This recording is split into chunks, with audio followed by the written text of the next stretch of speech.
Location, Location, Location. Darum geht's heute. Die Location. Ich habe euch noch nicht viel über die Location erzählt. Ihr habt aber schon immer wieder mal so Ausschnitte gesehen. Ihr seht auf jeden Fall, es ist nicht Panama, es ist nicht die Karibik, es ist nicht am Meer, oder? Genau. So, zur Location. Der David, David hat hier, also David Leichtle, der Coach von Team Nummer 2, hat hier ein bisschen was mal rausgelassen von wegen der Location, also auch hier mit Seven vs. Wild. Es ist schwierig auf der Welt einen Platz zu finden, der tatsächlich von Menschen unberührt ist. Es ist nicht unmöglich, aber es ist nicht einfach. Jetzt musst du natürlich als verantwortlicher Produzent, Executive Producer, CIO auf Schlumpfhausen, äh, bist du verantwortlich für deine Leute. Und noch dazu, wenn du auch noch so Vollanfänger hast. Also sorry, nichts gegen euch Leute, ihr seid fantastisch. Aber es ist eine gefährliche Welt da draußen. Okay? Da ist jetzt einfach dann mal ganz wichtig, wie man darauf reagiert, wie man die Location aussucht. Es ist wichtig, die Leute safe zu haben. Man muss sie evakuieren können, wenn was passiert. Die hantieren ja jeden Tag, die haben hier eine Itemliste. Leute, die können sich da einiges aussuchen, was zu operativen Amputationen führen kann.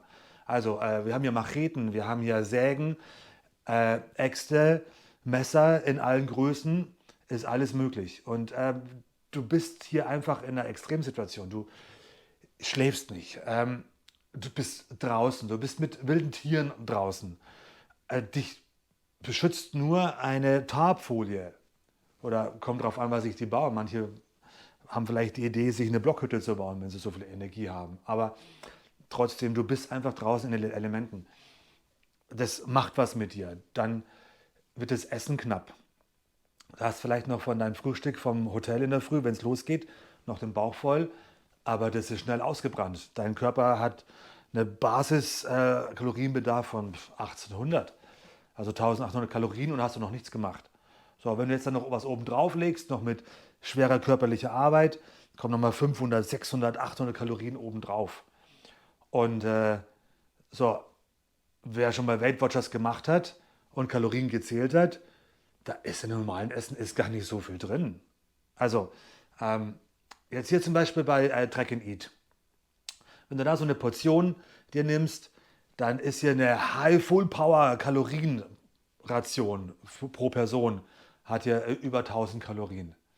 So, normale Portion 600 Kalorien. Wenn du so eine Portion essen würdest, ja, also was du dann zusätzlich reinkriegst. Das heißt, jetzt könnt ihr euch selber überlegen, euer Haushalt, euer Kalorienbedarf schrinkt auf Englisch, also sorry, nehmt mir es nicht übel, ich bin verheiratet mit einer Engländerin, wir leben hier zu Hause im englischen Haushalt, bei mir geht es sprachlich kreuz und quer, ich betreibe keinen Anglizismus, ich bin einer der wenigen, bei dem es tatsächlich rausflutscht, aus Versehen. Also bitte Nachsicht, also es schrumpft, heißt es auf Deutsch, es schrumpft einfach und ihr habt sehr wenig Kalorienzufuhr. Das kann man dann ausgleichen mit, ja, mit Löwenzahn und mit ja, Wiesenkerbel und was man halt alles so findet. Aber, so, ich schweife wieder aus, zurück zur Basis.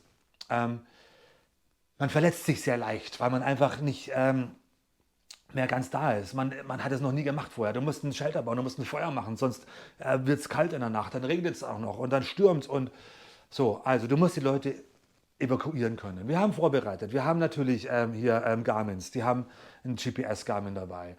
Wir sind nicht weit. Und da sind wir jetzt an der Krux.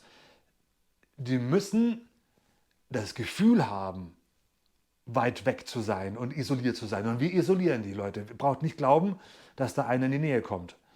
Wir hatten sogar einen Teilnehmer, der hat sich zwischendrin dann mal Gedanken gemacht und hat gedacht, was ist jetzt, wenn die Welt gerade untergeht und ich kriege es gar nicht mit?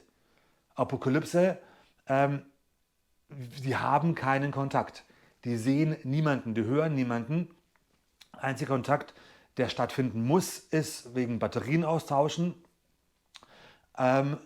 ist ein toter Briefkasten, den wir installiert haben. Das heißt, toter Briefkasten, kennt ihr ja für die Leute, die es nicht wissen.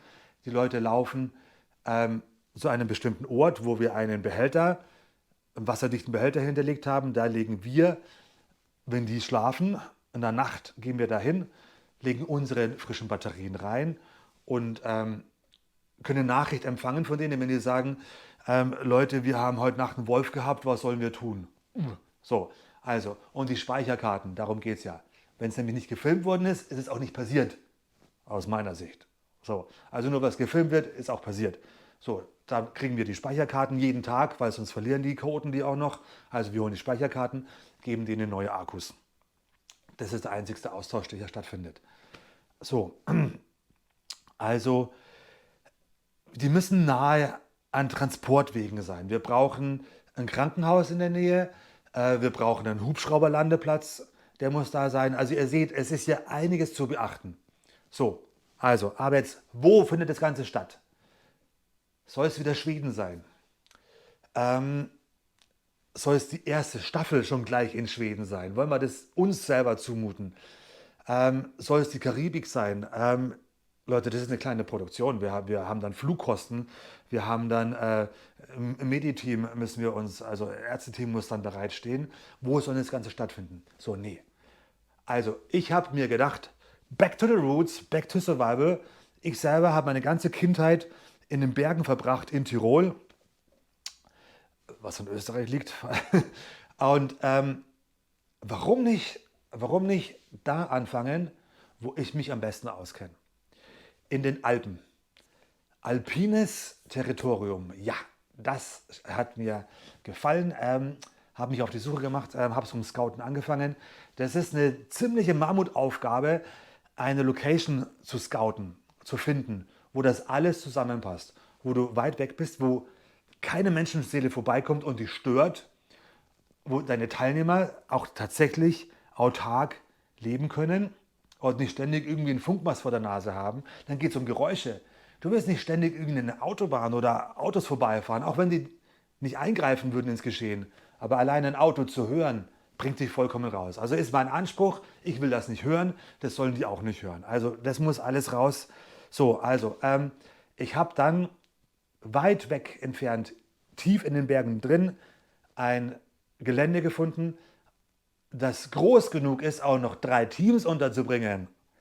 Die müssen ja auch noch weit genug voneinander auseinander sein und damit die sich selber nicht nerven, die dürfen ja auch keinen Kontakt haben. Ja, also ihr seht, es ist mega, mega, mega kompliziert, so ein Terrain zu finden.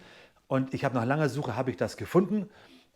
Ich sage euch jetzt noch nicht genau, wo es war. Das kriegt ihr dann im Laufe der Episoden auch schon noch mit. Ich will nicht vorher abspoilern. Es soll auch noch schön spannend bleiben.